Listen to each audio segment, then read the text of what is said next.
దేవుని నామానికి మహిమ కలుగుగాక. మా ఛానల్ చూసిన ప్రతి ఒక్కరు మర్చిపోకుండా లైక్ చేయండి, షేర్ చేయండి, సబ్స్క్రైబ్ చేసుకోండి. అలాగే ఉన్న బెల్ ఐకాన్ని క్లిక్ చేయండి. దేవుడు మనం దీవించి ఆశీర్వదించుగాక. ఆమేన్.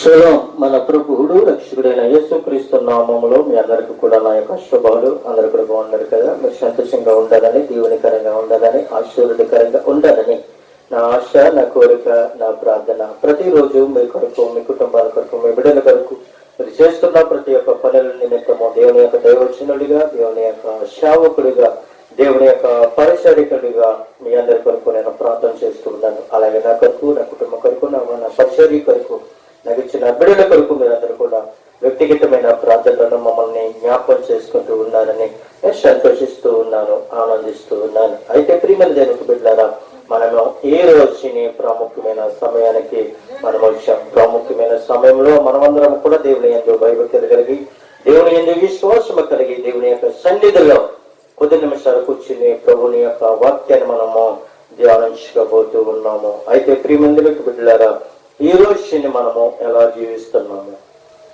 ఎలాగా మాట్లాడుతున్నాం, ఎలాగా నడుస్తున్నాం అనే ఆయన యొక్క మార్గాన్ని మనము వెతుకుతున్నామా?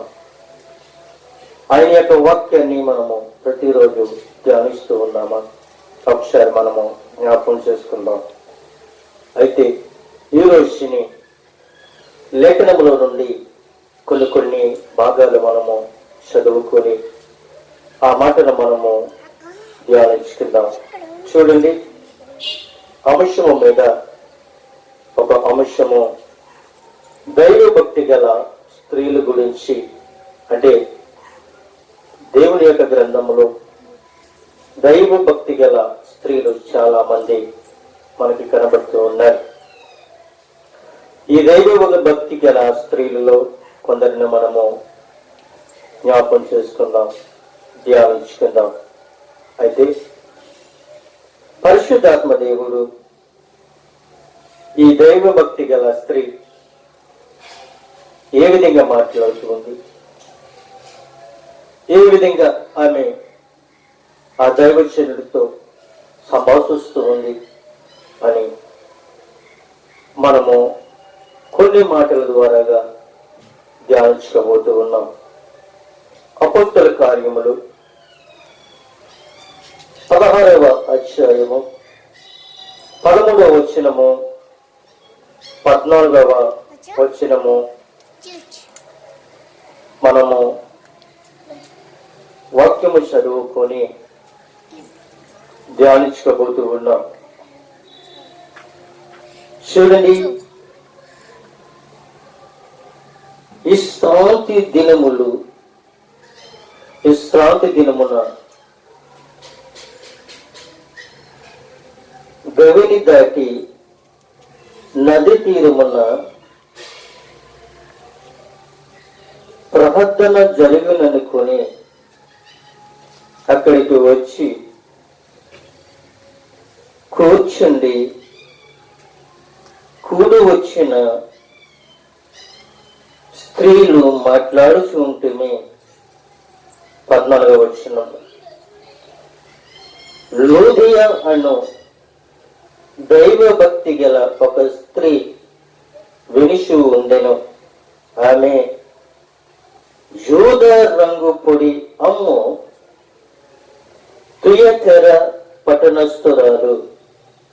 ప్రభు ఆమె హృదయమును తెరిచెను గనుక పౌలు చెప్పిన మాటల యందు ఆమె లక్ష్యముంచెను.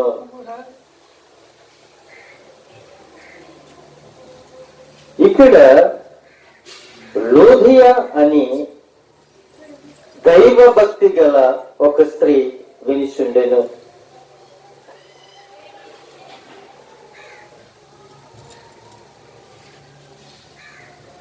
చాలా విషయాలు మనకి వింటూ ఉన్నాం.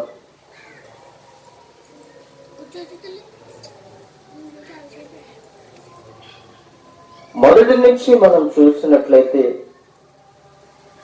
ఏం వింటూ ఉంది, ఏం గ్రహిస్తూ ఉంది అన్న విషయాన్ని మనం చూసినట్లయితే,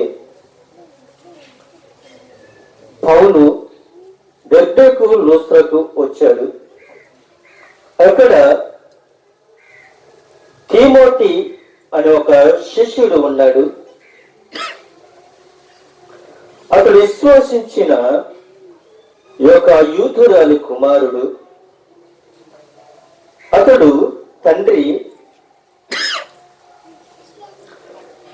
గ్రీకు దేశస్థుడు. అయితే అతడు లుస్త్రాలోను యూకియాలోను ఉన్న సహోదరుల వలన మంచి పేరు పొందినవాడు. అయితే అతడు తనతో కూడా బయలుదేరి రావాలనని పౌలు కోరి ఉన్నాడు. అతని తండ్రి గ్రీసు దేశస్థుడని ఆ ప్రదేశంలో యూదులందరికీ తెలుసును. అయితే వారిని బట్టి అతనిని తీసుకుని అతనికి సున్నతి చేయించి, అయితే వారు ఆ పట్టణాల ద్వారా వెలుచు ఉన్నప్పుడు యెరూషలేములో ఉన్న అపోస్తులను అలాగే పెద్దలను నిర్ణయించిన విధులను గైకొనుటకు అలాగే వాటి వారికి అప్పగించినట్లుగా సంఘ విశ్వాసమందు స్థిరపడి అనుదినము లెక్కకు విస్తరించి ఉన్నారు. అయితే ఆసియాలో వాక్యము చెప్పకూడదని పరిశుద్ధాత్మ వారిని ఆటంకపరిచింది. పౌలుకును తిమోతికును అక్కడ ఉన్న శిష్యులకును మీరు వెళ్ళొద్దు, ఆసియాకు మీరు వెళ్ళొద్దు, వెళ్ళకూడదని పరిశుద్ధాత్మ దేవుడు వారిని ఆటంకపరిచారు, వెళ్ళొద్దని చెప్పారు. ఎప్పుడైతే పరిశుద్ధాత్మ దేవుడు వారు ఆసియాకి వెళ్ళొద్దన్నప్పుడు వారు ఏం చేశారు అనంటే, పంపుల్య గలతయు ప్రదేశముల ద్వారా వెళ్ళి మూషియా దగ్గరకు వచ్చి బూతీనకు వెళ్ళటకు ప్రయత్నం చేసిరి. అయితే యేసు యొక్క ఆత్మ వారిని వెళ్ళనీయలేదు. ముందుగా అయితే పరిశుద్ధాత్మ దేవుడు ఆసియాకు వెళ్ళదని చెప్పారు. ఇక్కడ మనం చూసినట్లయితే యేసు క్రీస్తు యొక్క ఆత్మ బూతీనియకు వెళ్ళవద్దని యేసుక్రీస్తు యొక్క ఆత్మ చెప్పినట్లుగా మనము చూస్తూ ఉన్నాం. అయితే వారు మూషియా దాటిపోయి త్రోయకి వచ్చారు. అప్పుడు ప్రియమైన దేవునికి బిడ్డలారా, వాళ్ళ త్రోయకు వచ్చి అప్పుడు ప్రియమైన దేవునికి బిడ్డలారా, అప్పుడు మాసదానియా దేశస్థుడు ఒకడు వచ్చి, ఎవరు వచ్చారండి? మాషిదోనియా దేశస్థుడు ఒకడు వచ్చి, నీవు మాషిదోనియాకు వచ్చి మాకు సహాయము చేయమని అతన్ని వేడుకున్నట్లు రాత్రి వేళ పౌలుకు దర్శనం వచ్చింది. అపోస్తుడైన పౌలు దర్శనము కలిగి ఉన్నాడు. మాష్య దేశస్థుడు నిలిచి మా దేశమునకు మాష్యదోనిస్సుకు రమ్మని మాకు సహాయము చేయమని అతన్ని వేడుకున్నట్లు దేవుని యొక్క దర్శనము అతను చూశాడు. ఈ రోజుని ఎంతో మంది దేవుని యొక్క దర్శనాలు చూస్తూ ఉన్నాం. ఎంతమంది దేవుని యొక్క వాక్యం కొరకు మనం ఎదురు చూస్తూ ఉన్నాం? ఎంతమంది దర్శనములు చూస్తున్నారు? ఎంతమంది వాక్యం వింటున్నారు? ఎంతమంది ప్రార్థన చేస్తూ ఉన్నారు? ఎంతమంది విశ్వాసిస్తూ ఉన్నారు? ఎంతమంది నమ్ముతూ ఉన్నారు? ఎంతమంది రక్షణ పొందుకుంటున్నారు? ఎంతమంది పరిశుద్ధాత్మ శక్తిని పొందుకుంటున్నారు? ఎంతమంది దేవుని యొక్క రాజ్యానికి వారసులు కావాలని కోరుకుంటూ ఉన్నారు? ఈ రోజుని ఎంతమంది ఏది కోరుకుంటున్నారు? ఏది కావాలని కోరుకుంటున్నారు? ఐశ్వర్యం కావాలని కోరుకుంటున్నారా? ఘనత కావాలని కోరుకుంటున్నారా? హోదా కావాలని కోరుకుంటున్నారా? డబ్బు కావాలని కోరుకుంటున్నారు? ఏది కావాలని మీరు కోరుకుంటున్నారు? కానీ దేవుని యొక్క దర్శనము పౌలు చూస్తూ ఉన్నాడు. ఒక వ్యక్తి నా దగ్గరికి వచ్చాడు. ఒకడు నా దగ్గరికి వచ్చి, మా ప్రాంతానికి రండి, మా దేశానికి రండి, మాషిదోనియాకి రండి అని ఒక దర్శనాన్ని చూస్తున్నాడు. ఎవరిని? నీవైనా, నేనైనా, ఎవరైనా కావచ్చు. మనం ఎంతమందిని మనము ఆహ్వానిస్తూ ఉన్నాం? ఎంతమంది మన ఇంటికి రమ్మని ఆహ్వానం పలుకుతున్నాం? ఎంతమందిని మనము గౌరవిస్తున్నాం అన్నది ఒకసారి మనం జ్ఞాపకం చేసుకోవాలి. బంధువులని ఆహ్వానించడం గొప్పతనము కాదు, స్నేహితులు రమ్మని ఆహ్వానించడం గొప్పతనము కాదు, కుటుంబాన్ని ఆహ్వానించడం గొప్పతనము కాదు. ఏది మనకు గొప్పతనము, ఏది ఆశీర్వాదము అనంటే దేవుని యొక్క దైవజనుడిని మన ఇంటికి రమ్మని పిలవటము, అది ఒక ఆశీర్వాదము. మాషిదోనియా దేశస్థుడు పౌలును పిలిచినట్లుగా పౌలు దర్శనం కలిగి ఉన్నాడు.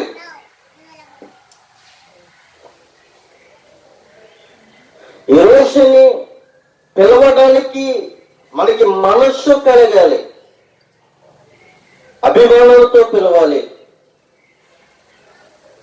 ఆనందముతో పిలవాలి, వాక్యముతో పిలవాలి, ప్రార్థనతో పిలవాలి, దర్శనముతో పిలవాలి.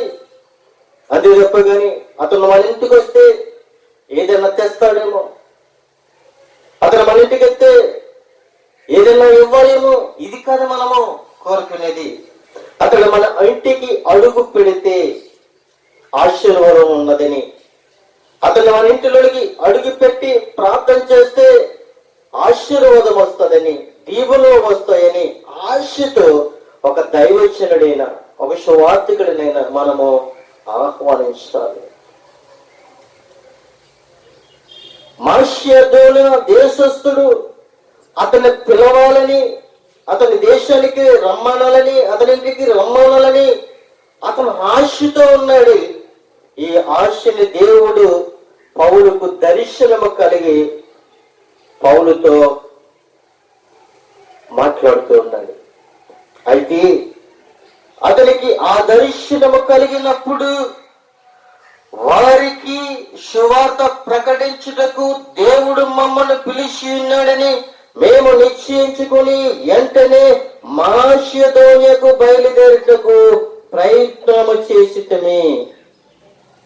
చూడండి, అతని దర్శనము కలిగినప్పుడు, వారికి సువార్తను ప్రకటించాలని ఉన్నప్పుడు, దేవుడు మమ్మల్ని పిలుస్తూ ఉన్నాడని వారు నిశ్చయించుకున్నారు.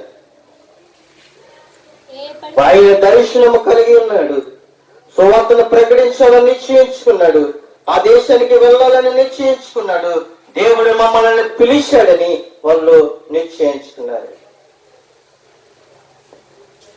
నీకు పిలవాలి అనంటే దేవుడి యొక్క నిబంధనలోనే ఉండాలి. నీకు పిలవాలి అనంటే దేవుని యొక్క ఆలోచనలో ఉండాలి. అంతేగాని మనుషుల ఆలోచన వేరు, దేవుని యొక్క ఆలోచన వేరు. మనుషుల ఆలోచనకి దేవుడి యొక్క ఆలోచనకి వ్యత్యాసము తేడా. ఈ మాషిదోనియా వ్యక్తుడు ఆశతో ఉన్నాడని దర్శనములో పౌలు చేస్తున్నాడు. పౌలు దేవుని యందు భయభక్తులు కలిగి ఉన్నాడు, దేవుని యందు నమ్మకము కలిగి ఉన్నాడు, దేవుని యందు విశ్వాసము కలిగి ఉన్నాడు, దేవుని దర్శనము కలిగి ఉన్నాడు, దేవుని ప్రవక్తగాను దేవుని సువార్తను ప్రకటించేవాడుగా అపోస్తలుడైన పౌలు కనబడుతూ ఉన్నాడు. ఆశ కలిగి ఉన్నాడు, నేను సువార్తను ప్రకటించాలి, నేను అనేకమైన ప్రాంతాలు వెళ్ళాలి, అనేకమైన గ్రామాలు వెళ్ళాలి, అనేకమైన దేశాలు వెళ్ళాలి, అనేకమైన పట్టణాలు వెళ్ళాలి, అనేకమంది ప్రజలకు నేను సువార్తను ప్రకటించాలని ఆశ కలిగి ఉన్నాడు పౌలు. అయితే వారు మేము త్రోవ విడిచి వాడు ఎక్కి తిన్నగా సముద్ర ఎక్కేకునకు మరునాడు నెయ్యపోలినికి అక్కడ నుండి పిలిపికి వచ్చారు. పిలిపికి వచ్చి మాసిదోనియా దేశములో ఆ ప్రాంతము అది ముఖ్య పట్టణము గనుక రోమీలు ప్రవాహస్థలమై ఉన్నది గనుక మేము కొన్ని దినములు ఆ పట్టణములో ఉంటున్నాము అని చెప్తూ ఉన్నారు. కొన్ని దినాలు ఆ పట్టణంలో ఉన్నారు. రోమీలు ప్రవాహ స్థలమై ఉన్నది కనుక పౌలు అక్కడ ఉన్న శిష్యులు ఎక్కడున్నారు అంటే కొన్ని దినములు ఆ పట్టణంలో ఉన్నట్లుగా మనం చూస్తూ ఉన్నాం. ఆ పట్టణంలో ఉన్నప్పుడు విశ్రాంతి దినమును గడిచిన నది తీరమున ప్రార్థన జరుగుతూ ఉండగా అక్కడికి కూడి వచ్చిన స్త్రీలలో మాట్లాడుతూ ఉండిని. విశ్రాంతి దినము మరి గవిని దాటి నది తీరమున ప్రార్థన జరుగుతూ ఉంది. జరుగుతూ ఉన్న తరువాత అక్కడ కూర్చున్న స్త్రీలలో మాట్లాడుతుంటే వారి స్త్రీలతో మాట్లాడుతూ ఉన్నారు. ఆ నది తీరమున ఆ పట్టణములో ఆ ప్రార్థనా సమయంలో వారు మాట్లాడుతూ ఉన్నారు. అయితే లూదియా దైవ భక్తి గల ఒక స్త్రీ వినుచున్నది పౌలు చెప్తున్న సువార్తను, పౌలు చెప్తున్న వాక్యమును, దేవుని యొక్క మాటలు పౌలు చెప్తూ ఉన్నప్పుడు ఆ దైవ భక్తి గల స్త్రీ వింటూ ఉంది. ఈ రోజు చాలా మంది స్త్రీలు ఉన్నారు. దేవుని యొక్క మందిరానికి రావాలి అంటే చిక్కిపడతారు. దేవుని యొక్క మందిరానికి వెళ్ళాలంటే సిగ్గుపడుతూ ఉంటారు. దేవుని యొక్క మందిరానికి వెళ్ళేటప్పుడు కూడా బైబిల్ సింగి చోటను పట్టుకొని దాచి పెట్టుకుని వెళ్తూ ఉంటారు. దేవుని మందిరానికి వెళ్ళినప్పుడు లాస్ట్ ను కూర్చుంటారు. దేవుని యొక్క మందిరానికి వెళ్ళినప్పుడు గోడకి చేరబడతారు. మందిరానికి వెళ్ళినప్పుడు స్తంభాలకు చేరబడతారు. మందిరానికి వెళ్ళినప్పుడు వాళ్ళ వ్యత్యాసము వాళ్ళు మాటల ద్వారాగా మాట్లాడుతూ ఉంటారు. దైవ భక్తి గల స్త్రీ మనం జ్ఞాపకం చేసుకున్నట్లయితే దేవుని యొక్క మందిరము వెళ్ళాలి అని వారము ముందే సిద్ధపడతారు. వారముకు ముందే ఆదివారం ఎప్పుడు వస్తుందా అని ఈ దైవ భక్తి గల స్త్రీలు ఎదురు చూస్తారు. నేను దేవుని మందిరానికి వెళ్ళాలి, నేను దేవుని యొక్క మందిరానికి వెళ్ళాలి, మొదటిగానే నేను వెళ్ళాలి, మొదటిగానే నేను కూర్చోవాలి, మొదటిగానే నేను సాక్ష్యం చెప్పాలి, మొదటిగానే నేను దేవునికి దగ్గరగా నేను ఉండాలి అని ఒక తీర్మానం తీసుకుంటారు. ఆదివారం ఎప్పుడు వస్తుందా అని దైవ భక్తి గల స్త్రీలు ఎదురు చూస్తారు. రెండోదిగా ఏ ఇంటిలో ప్రార్థన అయితే ఆ ఇంటికి పిలువకుండా పరిగెడతారు. ఏ ఇంటిలో శుభకార్యం జరిగితే ఆ ఇంటికి ప్రార్థన జరుగుతూ ఉంటే అక్కడికి పిలువకుండగానే పరుగులు తీస్తారు. దైవ భక్తి గల స్త్రీలు పిలిస్తే వెళ్ళడము కాదు. ప్రియమైన దేవునికి బిడ్డలారా, పిలిస్తే వెళ్ళడము కాదు. పిలవకుండగా దేవుని యొక్క మందిరానికైనను, పిలవకుండగా దేవుని యొక్క కార్యాలకైనను, పిలవకుండగా దేవుని యొక్క సభలకైనను, పిలవకుండగా దేవుని యొక్క సన్నిధికైనను నువ్వు వెళ్ళి ఆశీర్వాదం పొందుకోవాలి. నీ ఇంట్లో కార్యక్రమం జరుగుతున్నప్పుడు, నీ ఇంట్లో ప్రార్థన జరుగుతున్నప్పుడు, నీ ఇంట్లో సువార్త జరుగుతున్నప్పుడు, దేవుని నీ సన్నిధికి నన్ను ఎవరు పిలవలేదులే, నన్ను పిలిస్తేనే వెళ్తాను, నన్ను బొట్టు పెట్టి ఎవరు పిలవరండి. దేవుడు నన్ను పిలుస్తున్నాడని ఇంటిలోంచి బయటికి రావాలి. దేవుడు నన్ను ఆహ్వానిస్తూ ఉన్నాడని ఇంటిలోంచి ఆశ కలిగి దేవుని యొక్క మందిరానికి రావాలి.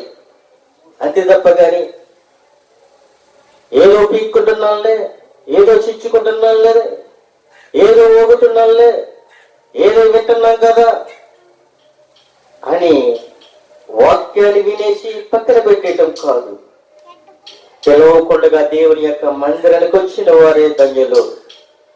పిలవకుండా దేవుని యొక్క సన్నిధికి వచ్చిన వారే ధన్యులు. పిలవకుండా దేవుని యొక్క ఆరాధనలో పొందుకున్న వారే ధన్యులు. ప్రియమైన దేవునికి బిడ్డలారా, పిలవకుండా రావాలి. పిలిస్తే వెళ్ళేది పెళ్లికి మాత్రమే, పిలవకుండా వెళ్ళేది సన్నిధికి మాత్రమే. పిలవకుండా ఎవరు కూడా పెళ్లికి వెళ్ళరు. శుభనాగకుండా పెళ్లికి ఎవరు వెళ్ళాలి. ప్రియమైన దేవునికి బిడ్డలారా, ఆహ్వానించకుండా ఎవరు నిన్ను నీ ఇంటికి రారు. పిలిస్తే వెళ్ళేది, శుభలాకిస్తే వెళ్ళేది శుభకార్యానికి మాత్రమే కానీ పిలవకుండా వెళ్ళేది దేవుని యొక్క మందిరానికి.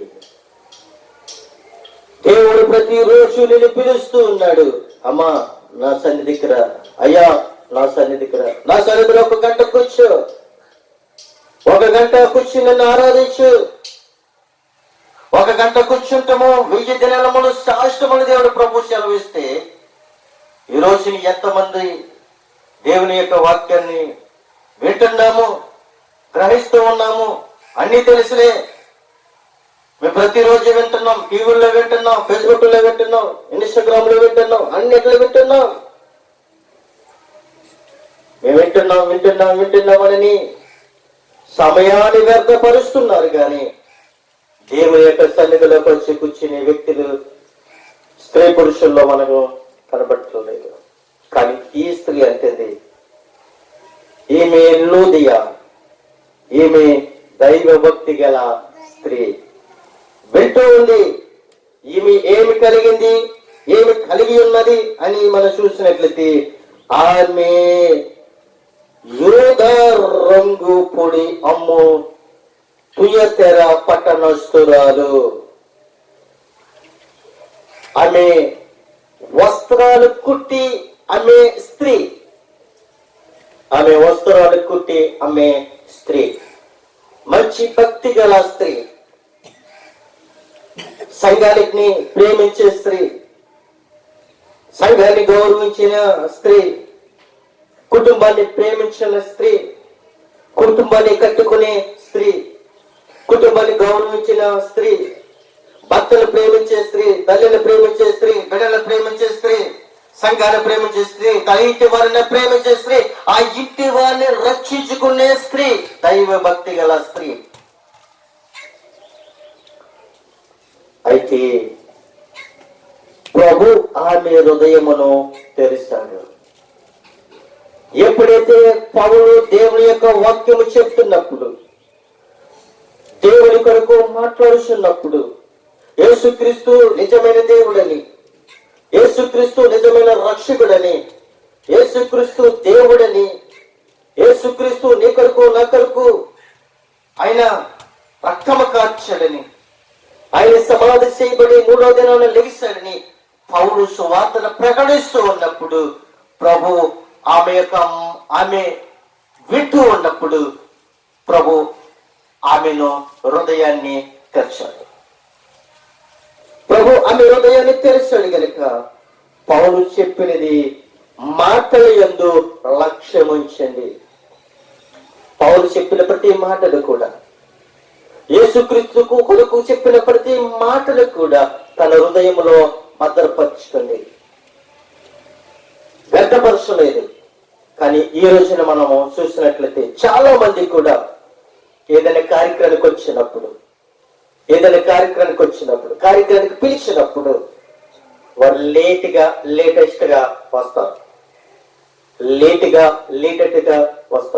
వచ్చి ఆ యొక్క కూర్చున్నప్పుడు ఎంతో భారంతో కూర్చుంటారు, ఎంతో కష్టంతో కూర్చుంటారు. కూర్చొని దైవజనుడు ఒక పాట పాడి, దైవజనుడు ఒక వాక్యం చెప్పినప్పటికీ వాళ్ళంటారు టైం అయిపోయింది, ముగించండి, టైం అయిపోయిందండి, టైం అయిపోయిందండి, టైం అయిపోయింది. టీవీ చూడటానికి టైం ఉంటుంది, సీరియల్ చూడటానికి టైం ఉంటుంది, వ్యర్థమైన మాటలు మాట్లాడడానికి టైం ఉంటుంది, ముసలమ్మ ముచ్చట్లు చెప్పుకోవడానికి టైం ఉంటుంది, బంధువులతో స్నేహితులతో పోట్లో మాట్లాడడానికి టైం ఉంటుంది. కానీ దైవజనుడు చెప్పే వాక్యం వినడానికి టైం ఉండదు. టైం అయిపోయిందండి, వంట వండుకోవాలి, వంటల టైం అయిపోయింది, భోజనం టైం అయిపోయింది, మా యజమానుడు వస్తాడు, చీకటి పడిపోయిందండి, వంట వండుకోవాలి. వాళ్ళు వచ్చే ముందే ప్రిపేర్ చేస్తారు, వాళ్ళు వచ్చే ముందే ప్రిపేర్ చేస్తారు. వెళ్ళిపోవాలి, రావటమే ఆలస్యం. 5 నిమిషాల కంటే ఏ ఒక్కరు సమయాన్ని వేవరు. ప్రవర్తిన్నాడు, కాలాలు సమయాలు నా స్వాధీనములో ఉన్నవి. ఏ సమయాన్ని నువ్వు రావాలో, ఏ సమయాన్ని నువ్వు వెళ్ళాలో ఆయన స్వాధీనములో ఉన్నది. ప్రియ దేవుని యొక్క బిడ్డలారా, ప్రభు ఆమె హృదయాన్ని తెరిచాడు. పౌలు చెప్పిన మాటలు ఆమె లక్ష్యం వచ్చింది. అయితే ఆమె అంటూ ఉంది, ఆమెయు ఆమె ఇంటి వారు పౌలు చెప్పిన మాటలకి బాప్తీసం పొందుకున్నారు. పౌలు చెప్పిన వాక్యాన్ని బట్టి, పౌలు చెప్పిన సువార్తలను బట్టి వాళ్ళు అంగీకరించారు. ఆమె ఇంటి వారు బాప్తీసం పొందుకున్నారు. ప్రభు ఎప్పుడైతే ఆమె హృదయాన్ని తెరిచిందో, ప్రభు అయితే ఎప్పుడైతే ఆమె హృదయాన్ని తెరిచాడు, ఆమె రక్షింపబడ్డది. ఆ ఇంటి వారిని రక్షించుకుంది. ఆమె రక్షించుకోవడమే కాదు, ఆమె రక్షింపబడటమే కాదు, ఆమె ఇంటి వారిని కూడా రక్షించుకుంది. అది దైవ భక్తి గల స్త్రీ యొక్క లక్షణము. భర్త లోకములో ఉన్నప్పుడు భార్య భర్త యందు నమ్మకి ఇచ్చి భర్తని దేవుని ఎందుకు నడిపించాలి. భర్త లోకంలో ఉన్నప్పుడు భార్య భర్త యందు నమ్మకించి భర్త రూపమును, భర్త యొక్క హృదయాన్ని మార్చవని భార్య ప్రార్థన చేయాలి. భార్య లోకంలో ఉన్నప్పుడు, భర్త దైవికంగా ఉన్నప్పుడు భర్త భార్య కొరకు ప్రార్థన చేయాలి.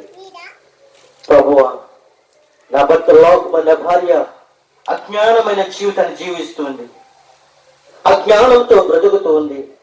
ఎలా మాట్లాడాలో ఆమెకి తెలియట్లేదు, ఎలా మాట్లాడాలో ఆమెకి తెలియట్లేదు. ఎక్కడ నిలబడాలో, ఎక్కడ కూర్చోవాలో, ఎక్కడ మరి ఆలోచించాలో, ఎక్కడ పరుగులు తీయాలో ఆమెకి తెలియట్లేదు. అదే హృదయాన్ని తెలియవు ప్రభువా. తన హృదయాన్ని మొన్ను మార్చి ప్రభువా, తనని అక్కడ నడవడికలో మార్చి ప్రభు. నీ భర్త భార్య కొరకు ప్రార్థన చేయాలి. పెళ్లి బిడ్డల మీద ప్రమాణికలు చేయటము కాదు, పెళ్లి నాడే ప్రమాణికలు చేసి విడిచిపెట్టేటము అది గొప్పతనము కాదు.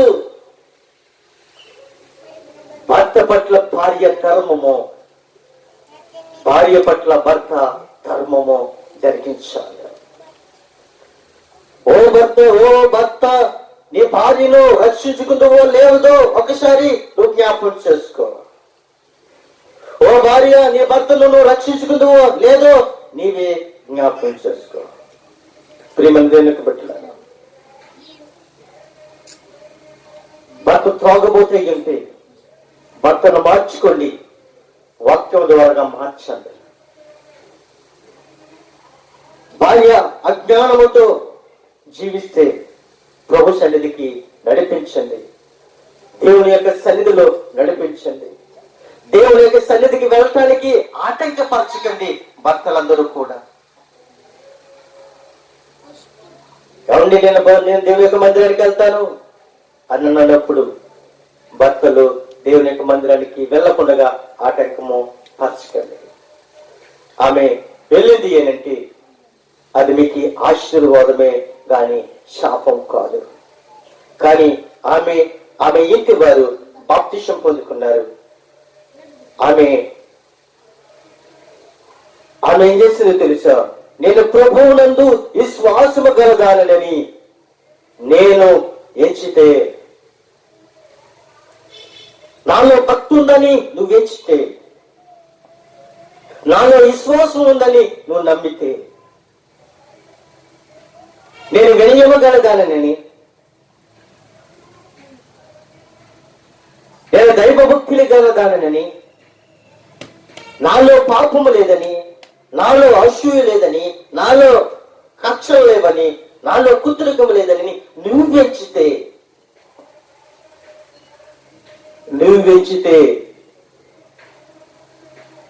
నా ఇంటికి వచ్చి ఉండండి అని మమ్మల్ని బలవంతం చేస్తుంది. ఆమె బలవంతం చేస్తుంటే ప్రియమందులకు బిడ్డలారా, ఇంటికి రమ్మని బలవంతం చేస్తుంది. ఒక దైవజనుడిని, దైవభక్తి గల స్త్రీ, ఒక దైవజనుడు చెప్పిన వాక్యము వలన, ఒక దైవజనుడు చెప్పిన సువార్త వలన, ఒక దైవజనుడు ఆశీర్వదించిన ఆశీర్వాదం వలన ఆమె రక్షింపబడ్డది. ఆమె ఇంటి వారిని రక్షించుకుంది. ఆ దైవజనుడిని తన ఇంటికి రమ్మని బలవంతం చేస్తూ ఉంది. అయితే ప్రియమైన దేవునికి బిడ్డలారా, దైవజనుడిని ఇంటికి పిలిస్తే ఆశీర్వాదమే గాని శాపం కాదు. ఈ రోజుని దైవజనుడి ఇంటికి వస్తే ముచ్చుకు ముఖం పెట్టుకుని చూస్తున్నారు. దైవజనుడు ఆ రోడ్డు అంటే నడుచుకుని వెళ్తే మొక్కలు సాటేసుకుంటున్నాడు. ఆ దైవజనుడు నీ ఇంటి ముందు నుంచి వెళ్తూ ఉంటే ముఖం పక్కకు పెట్టుకుంటున్నారు. ఒక దైవజనుడు ఆ పట్టణంలో నడిచినప్పుడు, ఒక దైవజనుడు నీ ఇంటిలో అడుగు పెట్టినప్పుడు, నీ స్థలంలో అడుగు పెట్టినప్పుడు ఆశీర్వాదమే గాని శాపం కాదు. ప్రభువైన యేసుక్రీస్తు అంటున్నాడు, ఎవరైనా నిన్ను ఆటంకపరిచిన ఎడల, నిన్ను చేర్చుకొని ఎడల, నిన్ను దూషించిన ఎడల ఆ పట్టణంలోనే పాదధూళి దులపమంటున్నాడు. ఒక దైవజనుడు దులిపితే ఆ పట్టణం ఏమవుతుందో తెలుసా? నాశనం అయిపోతుంది. ఒక దైవజనుడు నీ ఇంటికి వచ్చి నువ్వు గౌరవించలేనప్పుడు, ఆ పాదధూళి దులుపున్నప్పుడు నీ కుటుంబం ఏమైపోతుందో తెలుసా? పాడైపోతుంది, నాశనం అయిపోతుంది. ప్రియమైన దేవుని బిడ్డలారా, దైవజనుడు ఆశీర్వాదానికి ఇవ్వడానికే వస్తాడు గాని, ఆశీర్వదించడానికి వస్తాడే గాని, నిన్ను శపించడానికి గాని, నేను దూషించడానికి గాని రాడు. ప్రియమైన దేవుని బిడ్డలారా, దైవజనుడు ప్రభు పంపిస్తేనే నీ ఇంటికి వస్తాడు గాని, ప్రభు నీ పట్టణానికి పంపిస్తేనే వస్తాడు గాని అతని విషయం మరి సదాశక్తిగా అతను రాడని ఒకసారి నువ్వు జ్ఞాపకం చేసుకోవాలి. దైవ భక్తి గల స్త్రీ దైవజనుడిని ప్రేమించింది, దైవజనుడి వాక్యాన్ని వింది, ఆమె రక్షింపబడ్డది, ఆమె ఇంటి వారిని రక్షించుకుంది. రక్షింపబడ్డది అని అంటే ఏమనుకుంటున్నారు? వాక్యము చెప్పినప్పుడు విశ్వాసించింది, చెప్పినప్పుడు వినాలి, విశ్వాసము పొందుకోవాలి. వినటము ద్వారాగా విశ్వాసము కలుగుతుంది, విశ్వాసము ద్వారాగా నీకు రక్షణ కలుగుతుంది. చెప్పేటప్పుడు వినాలి, చెప్పేటప్పుడు వింటే నీకు విశ్వాసం కలుగుతుంది. చెప్పగా విశ్వాసం కలిగినప్పుడు రెండోదిగా నీకు రక్షణ కలుగుతుంది. ఈ రక్షణ ఇక్కడ వరకే కాదు ప్రియమైన దేవుని బిడ్డలారా, ఈ రక్షణ అక్కడ వరకు నేను తీసుకుని వెళ్తూ ఉంది. నువ్వు వినడం వలన విశ్వాసము కలిగింది, వినడం వలన రక్షణ పొందుకున్నావు. రక్షణ వలన నీవు ఏం చేసావో తెలుసా? మారు మనసు పొందుకున్నాం. మారు మనసు పొందుకున్నాం. వినడము వలన మారు మనసు పొందుకున్నాం. మారు మనసు వలన విశ్వాసము కలిగింది. విశ్వాసం వలన రక్షణ పొందుకున్నావు. రక్షణ వలన నువ్వు దేవుని యొక్క రాజ్యానికి వారసుడవై ఉన్నావు. వినాలి, ముందు వినాలి, తర్వాత మారు మనసు పొందుకోవాలి, తర్వాత రక్షణ పొందుకోవాలి. ప్రియమందరికి బిడ్డారా, వినకుండగా నీకేమీ దొరకదు. పనికి వెళ్తేనే ఫలితం దొరుకుతుంది, కానీ ఇంట్లో పడుకుంటే ఫలితం దొరకదు. కంచంలో అన్నం పెట్టుకుని తింటేనే నీ కడుపు నిండుతుంది తప్ప కంచంలో పెట్టుకుని ధనంకు చూస్తే కడుపు నిండదు. బుక్కు పెన్న ఉండి రాసిన వాడు లేకపోతే బుక్కు పెన్నకి విలువ లేదు. పెన్న బుక్కు ఉండి మనిషి లేకపోతే పెన్న బుక్కుకి విలువ లేదు. మనిషి ఉండి బుక్ ఉండి పెన్న లేకపోతే ఉపయోగం లేదు. పెన్నుండి మనిషి ఉండి బుక్ లేకపోతే బుక్కి విలువ లేదు. ఏదో ఒకటి మనిషి యొక్క టార్గెట్ మనము ఎంచుకోవాలి. పెన్నుంటే బుక్కి విలువ. పెన్ను ద్వారాగా అనేకమైన చరిత్రను రాసి తన జీవితాన్ని దారబోసిన అనేకమైన ప్రముఖులు మనం చూస్తూ ఉన్నాం. Doctor B R Ambedkar.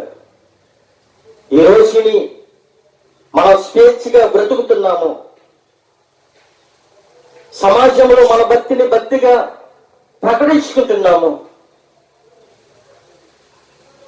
మనమందరం కూడా క్షేమంగా ఉన్నాము అని అంటే ఆయన మనకు ఒక చట్టాన్ని అలంబించి మనకి ఇచ్చాడు. మన పేదల పట్ల, మన జీవితం పట్ల ఒక చరిత్రని తిరగి రాసిన వ్యక్తి డాక్టర్ బిఆర్ అంబేద్కర్. ఎందుకని ఆయన అనేకమైన చట్టాలని తిరగి రాసిన వ్యక్తి. ఈ రోజుని 1వ తరగతి చదవటానికి బాధపడిపోతున్నాం. 5వ తరగతి చదవటానికి బాధపడిపోతూ ఉన్నాం. కానీ 10th చదవటానికే బాధపడిపోతూ ఉన్నాం. అసలు చదవటానికే ఇబ్బంది పడిపోతున్నాం. కానీ డాక్టర్ బిఆర్ అంబేద్కర్ ఆ రోజుల్లో అగ్రకురాల వాళ్ళని, అంటరాల వాళ్ళని ఆయనను బడిలోనికి రానివ్వకపోయినప్పుడు ఆయన బయట కూర్చుని ఆ మాస్టర్ చెప్పిన ప్రతి మాటలు కూడా మైండ్ లో పెట్టుకొని ఆయన విదేశాలు వెళ్ళి గొప్ప చట్టాలను తీసుకుని వచ్చి ఒక గ్రంథాన్ని మనకి ఇచ్చాడు. ఈ రోజున స్వేచ్ఛగా మనం బ్రతుకుతున్నాం, స్వేచ్ఛగా తిరుగుతున్నాం. అంటే మన యొక్క పేదతనాన్ని ఆయన చూశాడు, మన దరిద్రతనాన్ని ఆయన చూశాడు. వీళ్ళలాగా ఉండకూడదు, వీళ్ళ చదువుకోవాలి, అభివృద్ధి పొందాలి అని ఒక తీర్మానం తీసుకుని వచ్చాడు. చదువు ఉంటేనే ఏదైనా సాధించుకుంటాం, చదువు లేకపోతే ఏది మనము సాధించలేము. దానికంటే చదువు కంటే చాలా ప్రాముఖ్యము దేవుని యొక్క గ్రంథము. చదువు కంటే విలువైనది దేవుని యొక్క గ్రంథము. చదువు కంటే అమూల్యమైనది దేవుని యొక్క వాక్యము. చదువు ముఖ్యమే, చదువుతో సహా దేవుని యొక్క గ్రంథము ముఖ్యమే, దేవుని యొక్క భక్తి ముఖ్యమే. ఈరోజు చదువుకుని ఎంతో మందికి చదువు నేర్పిస్తున్న వ్యక్తులు మనం చూస్తున్నాం. వాళ్ళు చెప్తేనే జ్ఞానం వస్తుంది, కానీ దానికంటే ముందుగా చట్టాలను తిరగరాసిన గ్రంథము, న్యాయశాస్త్రాలను దీంట్లోంచి తీసుకుని న్యాయశాస్త్రములను పరిశీలించిన అనేక న్యాయస్థానాలు ఈ దేవుని యొక్క గ్రంథములో నుండి అనేకమైన న్యాయాలని సమకూరుస్తూ ఉన్నారు. ప్రియమైన దేవునికి బిడ్డలారా, నమ్మాలి. నమ్ముటి నీ వలనైతే నమ్ము వారికి సమస్తము కూడా సాధ్యమే అని ప్రభు సెలవిస్తూ ఉన్నాడు. దైవ భక్తి గల స్త్రీ కోసం మనం చూస్తాం. రెండో విషయం, ఘనత గల స్త్రీలు మనం చూడబోతూ ఉన్నాం. ఘనత గల స్త్రీలు,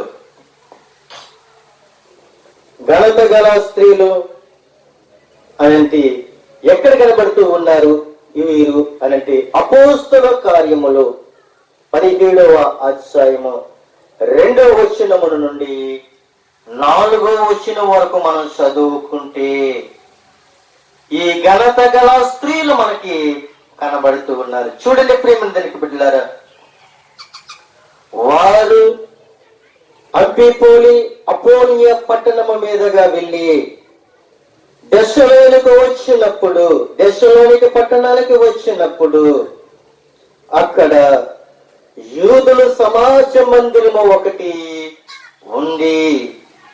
అయితే పౌలు తన వారికి చొప్పున సమాజపు వారి యొద్దకు వెళ్ళి క్రీస్తు శ్రమ పడి మృతులలో నుండి లెగుసుట అవశ్యమని నేను ప్రచుర్యము చేసి యేసే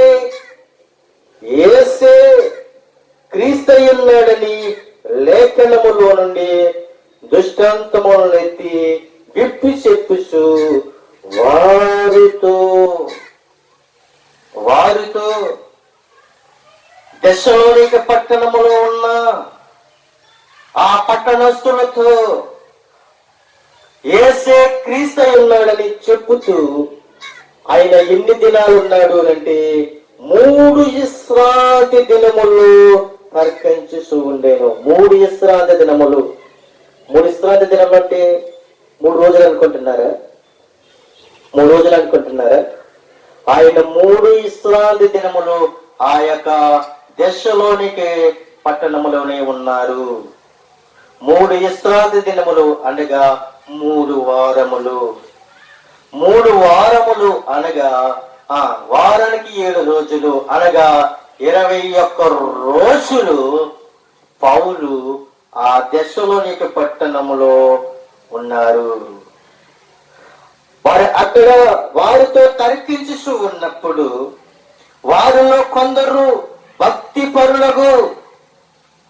పరులకు గ్రీసు దేశస్థులు చాలా మంది కూడా అక్కడ ఉన్నారు. అలాగే గ్రీసు దేశస్థులే కాదు ప్రియమైన దేవుని బిడ్డలారా, ఘనత గల స్త్రీలలో అనేకులు ఒప్పుకొని పౌలును చీలను కలుసుకొని ఉన్నారు. వాడి దేవుని చెప్పిన మాటలు విన్నారు. పౌలు శీల దేవుని యొక్క మాటలు అపోలీలలో మీదుగా వెళ్ళి దెస్సలోనికి వచ్చి అక్కడ సమాజ మందిరం ఒకటి ఉంటే ఆ సమాజ మందిరములో నుండి క్రీస్తు శ్రమపడి మృతులలో నుండి లేచుట అవశ్యమని యేసే క్రీస్తు ఉన్నాడని చెప్పి వారికి తర్కించుతూ ఉన్నప్పుడు, వారికి సువార్తను ప్రకటిస్తూ ఉన్నప్పుడు వారిలో కొందరు భక్తి పరులు ఏమై ఉన్నారు అనంటే ప్రియమైన బిడ్డలారా, గ్రీసు దేశస్థులై ఉన్నారు. వారు చాలా మంది ఏమై ఉన్నారు అంటే ఘనత గల స్త్రీలలో అనేకులు ఏమై ఉన్నారు అనంటే పౌలు చెప్పిన మాటలు, శీలా చెప్పిన మాటలు వాళ్ళు ఏం చేశారు అంటే వాళ్ళు విన్నారు, ఆయనని కలుసుకున్నట్లుగా మనం చూస్తున్నాం. అయితే యూదులు మచ్చరపడి పని పాటలు లేకుండా తిరుగుతూ కొందరు దుష్టులను వెంటబెట్టుకుని గుమ్మ కూర్చి పట్టణమునెల్లా అల్లరి చేసు సూయాసోను. చూడండి ప్రేమ బిడ్డలారా, యాసోను ఇంటి మీద పడి వారిని జనుల సభ యొద్దకు తీసుకుని వచ్చేటకు ప్రయత్నం చేసేది. అక్కడ ఘనత గల స్త్రీలు పౌలును శీలను గౌరవించి చెప్పిన సువార్తను అంగీకరించి వాళ్ళు ఘనత గల మాటలు, దేవుని యొక్క భక్తి మాటలు విని ఘనత పొందుకున్న స్త్రీలను చూశారు. చూసి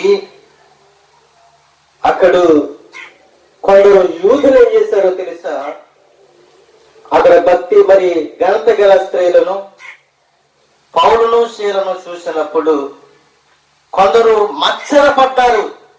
నిజమే ఈ రోజుల్లో కూడా ఎవరైనా నీ ఇంటికి వచ్చి వాక్యం చెప్పినప్పుడు ఏదో చెప్పలే, ఏదో వచ్చలే, వచ్చాడు వెళ్ళాడు, ఇది మత్సరము, అసూయ, కుత్తరకము, పాపము నింపబడిపోయిన అనేకమైన ప్రజలు మన దేశంలో కాదు అప్పుడు కూడా ఉన్నారని ఇక్కడ లేఖనాలు చదివిస్తున్నాయి. చూడండి, ఇలా యూదులందరూ కూడా మత్సరపడ్డారు. వీళ్ళు ఏమై ఉన్నారు అంటే పని పాట లేని అన్నమాట. వీళ్ళు ఏమై ఉన్నారు? పని పాట లేక వాళ్ళు ఏమై ఉన్నారంటే ఇటు అటు తిరుగుతూ ఉన్నారు. ఇటు అటు తిరిగి కొందరిని దుష్టుని ఎంటబెట్టుకొని గుమ్ము కూర్చి వీళ్ళు ఏమై ఉన్నారు అనంటే పని పాట లేనోళ్ళు ఇంటింటికి తిరిగి కుటుంబాన్ని ఎడదీసిన అనేక మంది ప్రజలు మనం ఈ రోజున చూస్తున్నాం. భార్య భర్తలు విడదీసే ప్రజలు మనం చూస్తున్నాం. తల్లిదండ్రులకి బిడ్డలు విడదీసే సమాజాన్ని మనం చూస్తున్నాం. ఆ రోజుల్లో కూడా వాక్యము ప్రకటించినప్పుడు విశ్వాసించిన భక్తి గల ఘనత గల స్త్రీలను అందరినీ కూడా వీళ్ళు ఏం చేస్తున్నారో తెలుసా? వీళ్ళు యూదులయ్యిండు కూడా వీళ్ళు ఏం చేస్తున్నారు అంటే మత్సరపడి, అదంత తప్పు, వాడు చెప్పింది వ్యర్థము, వాడు బ్రతకడానికి ఏదో బైబిల్ పట్టుకున్నాడు, వాడు తినడానికి ఏదో కూడు లేకుండా బైబిల్ పట్టుకున్నాడు, వాడు కుటుంబాన్ని పోషించుకోలేకుండా బైబిల్ పట్టుకున్నాడు, ఇది చెప్పి ఈ యూదులు ఏం చేస్తూ ఉన్నారు అనంటే మత్సరపడ్డారు. పనిపాట్లు వాళ్ళ లేకుండా ఆ యూదులందరూ కూడా ఏమి పనిపాట ఏం లేదండి, పనిపాట లేకుండా వాళ్ళు ఏం చేస్తున్నారంటే తిరుగు కొందరు దుష్టులు ఎంటబెట్టుకొని సమకూర్చి గుమ్ముకూర్చి పట్టణము అల్లరి చేసు, వాళ్ళు చెప్పిన ప్రతి మాటను కూడా అల్లరి చేసి పౌలు చీల ఆ ప్రాంతంలో ఉన్నప్పుడు యశోను ఇంటి మీద పడి వారిని మరలా సభకు ఎదుటికి తీసుకుని రావాలని ప్రయత్నం చేస్తూ ఉన్నారు. వాళ్ళని కొట్టాలని, వాళ్ళని తిట్టాలని. నువ్వెందుకని వచ్చావు నా ఇంటికి? ఎందుకని రావాలి? నీకు అధికారం ఏంటి? ఎవరు పిలిచారు నిన్ను? నా గ్రామానికి నువ్వు రావటం పనేంటి? నా ఇంటికి నువ్వు రావటం పనేంటి? నువ్వు చెప్పడం పనేంటి? నా బ్రతుకేదో నేను బ్రతుకుతాను, నా సోమేదో నేను చేస్తాను, నా తోమేదో నేను తాగుతాను, నేను తినేదేదో నేను తింటాను, నువ్వు నా ఇంటికి వచ్చి చెప్పవలసిన అవసరం లేదు అని ఇక్కడ కొంతమంది మచ్చలము పడి వీరు ఏమై ఉన్నారు? ఇన్ని మాటలు పలికిన వారందరూ కూడా ఏమై ఉన్నారంటే పని పాట లేని వారు అన్నమాట. వీళ్ళు పనికెళ్ళరు, కుటుంబాన్ని పోషించరు, కుటుంబానికి తోడుగా ఉండరు, సమాజానికి తోడుగా ఉండరు, సంఘానికి దగ్గరగా ఉండరు, గ్రామానికి ఉపయోగకరంగా ఉండరు, దేనికి ఉపయోగకరంగా ఉండరు. వీళ్ళు ఏం చేస్తారు అని అంటే కొందరిని పోగు చేసుకుని ఎవరన్నా కొత్త వాళ్ళు వస్తే వాళ్ళని భయపెట్టి నా గ్రామానికి ఎందుకు వచ్చావు, నా గ్రామంలో ఎందుకని నువ్వు తిరగాలి, నీకు అధికారం ఏముంది, నువ్వు ఎందుకని రావాలి, మా బ్రతుకులే మేము బతుకుతాను కదా, నువ్వు ఎందుకని వచ్చి చెప్పాలి. ఇలాగా వచ్చి వాళ్ళు ఏం చేస్తారు అంటే వ్యర్థమైన ప్రశ్నలు వేసి వాళ్ళ సమయాన్ని పాడు చేస్తారు. పౌలుని శీలను కూడా తీసుకెళ్ళి వెళ్ళాలి అని వాళ్ళు ఒక తీర్మానాన్ని తీసుకున్నారు, ప్రయత్నిస్తూ ఉన్నారు. అయితే వారు కనబడనందున యాసోనును కొందరు సహోదరులను ఆ పట్టణపు అధికారుల యొద్దకు వీడ్చుకొని పోయేరి. వీళ్ళని పట్టణపు యొక్క అధికారుల యొద్దకు తీసుకుని వెళ్ళి ఆ పట్టణపు యొక్క అధికారుల యొద్దకు పౌలును శీలను తీసుకుని వెళ్ళి అక్కడ నిలబెట్టారు. నిలబెట్టి వీళ్ళు అంటూ ఉన్నారు ఏంటి అంటే, భూలోకమును తల్లకిందులుగా చేసిన వీరు ఇక్కడికి కూడా వచ్చి ఉన్నారు. చూడండి ప్రియమైన దేవుని బిడ్డలారా, భూలోకమును తల్లకిందులుగా చేసిన వీరు కూడా మన దెస్సలోనిక పట్టణానికి వచ్చారు అని చెప్తూ ఉన్నారు. పౌలుశీలలు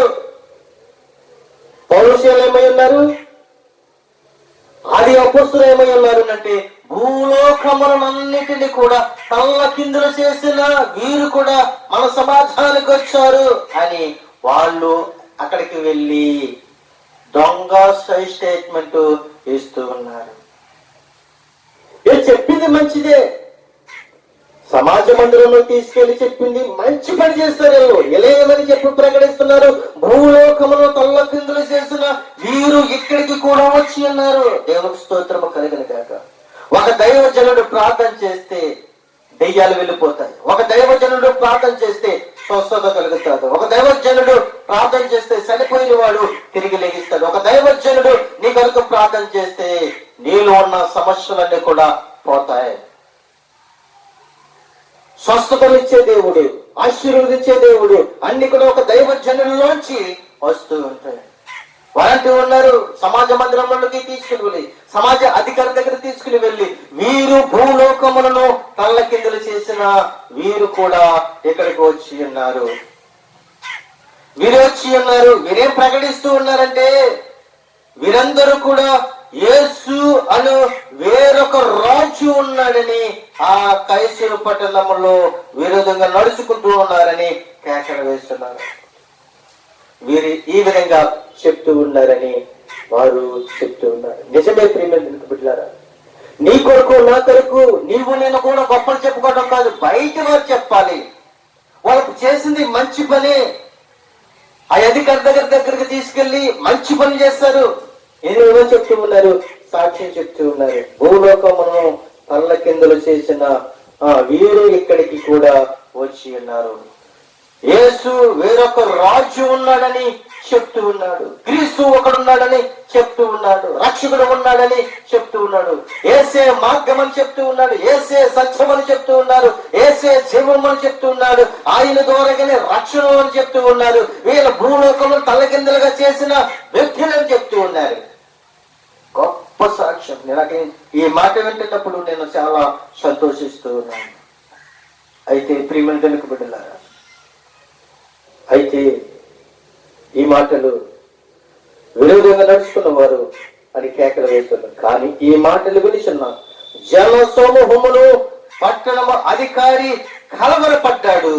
వారు యాసోను యొద్దకు మిగిలిన వారి యొద్దకు జామీను తీసుకుని వారిని విడుదల చేసినట్లుగా చూస్తున్నాం. వాళ్ళని బంధించడానికి ఎవరు తరము కాదు. పరిశుద్ధాత్మ దేవుడు ఏ పట్టణానికి అయితే వెళ్ళకూడదు అన్నాడు, ఏ పట్టణానికి అయితే వెళ్ళాలని చెప్పాడు, ఆ పట్టణానికి వెళ్ళారు. వెళ్ళొద్దన్న పట్టణానికి ఆ దైవజనుడు మానేశారు. మరి ఒక మాట చెప్పుకొని నేను ముగించడానికి ఇష్టపడుతూ ఉన్నాను. అదే అపోస్తుల కార్యములు 17వ అధ్యాయం 11వ వచనంలో మనం చూస్తున్నట్లయితే, వీరు దెస్సలోనికలో ఉన్న వారి కంటే గనులయ్యుండిరి గనుక ఆసక్తితో వాక్యమును అంగీకరించి పౌలును చీలను చెప్పిన సంగతులను అలాగున్నవో లేవో అని ప్రతి దినము కూడా లేఖనములు పరిశోధించు వచ్చిరి. ఈ ఘనత గల స్త్రీలు, ఈ ఘనత గల పురుషులు అపోస్తలున్న పౌలు శీలను ప్రకటించినప్పుడు వీళ్ళు ఏదేదో చెప్తూ ఉన్నారు, వేవేదో ప్రకటిస్తూ ఉన్నారు. నిజమా అబద్ధమా అని బైబిల్ గ్రంథం తీసి ఆ గ్రంథములో ఉన్నవో లేవో తెలుసుకుందామని వారు ఏం చేశారంటే చదవటము మొదలు పెట్టింది. ప్రతిరోజు కూడా, ప్రతి దినము, ప్రతి నిత్యము చదువుతున్నారు, పరిశోధిస్తూ ఉన్నారు. 12వ వచనంలో మనం చూసినట్లయితే, అందుచేత వారులు అనేకులు ఘనత గల గ్రీసు దేశస్థులైన స్త్రీలలోను పురుషులలోను చాలా మంది కూడా విశ్వసించారు. ఘనత గల స్త్రీలు ఉన్నారు, ఘనత గల పురుషులు ఉన్నారు. ఏదో చెప్పాడు కదా, వెళ్ళిపోయాడు కదా, అది చెవిని పెట్టేసి విడిచిపెట్టేసిన స్త్రీలు పురుషులు కాదండి. పౌలు శీలలో సువార్తను ప్రకటించినప్పుడు, రక్షణ సువార్తను ప్రకటించినప్పుడు అవి నిజమో కాదో తెలుసుకున్నటకు వారు ఏం చేస్తూ ఉన్నారు అంటే పరిశోధించారు. ప్రతి దినము దేవుని యొక్క వాక్యాన్ని ధ్యానించారు. అనేకులు ఘనత గల గ్రీసు దేశస్థులలో స్త్రీలలోనూ పురుషులలోనూ చాలా మంది కూడా ఏం చేస్తారు, విశ్వసించారు. ఎవరైనా వాక్యములు గాని సువార్తలు గాని నీ ఇంటికి వచ్చి ప్రకటించినప్పుడు బైబిల్లో ఉన్నవో లేవో చూసుకోండి. ముందుగా నిజమే ఎవరైనా చెప్పినప్పుడు ముందుగా మనం ఏం చేయాలంటే బైబిల్లో ఉన్నవో లేవో మనం ఒకసారి ఏం చేయాలి అంటే చదవాలి.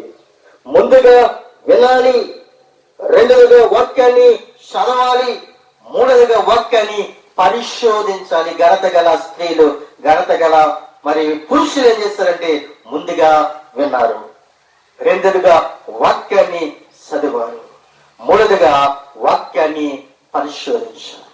ప్రియమైన బిడ్డలారా, దైవ భక్తి గల స్త్రీలు, ఘనత గల స్త్రీలు, ఘనత గల పురుషులని ఈ రోజుని మనము దేవుని యొక్క వాక్యం ద్వారాగా మనము చదువుకొని ప్రభుని అంగీకరించాం. ఈ మాటలు వారికే కాదు మనందరికీ కూడా ప్రభు తోడుగా ఉండాలి.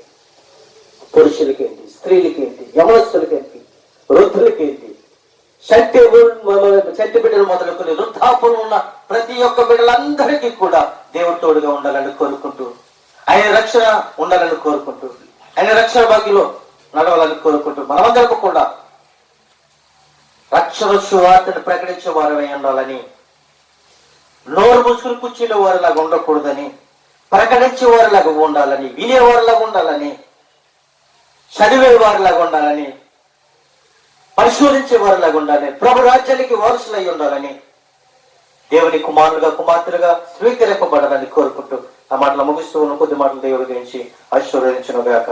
ఆమేన్.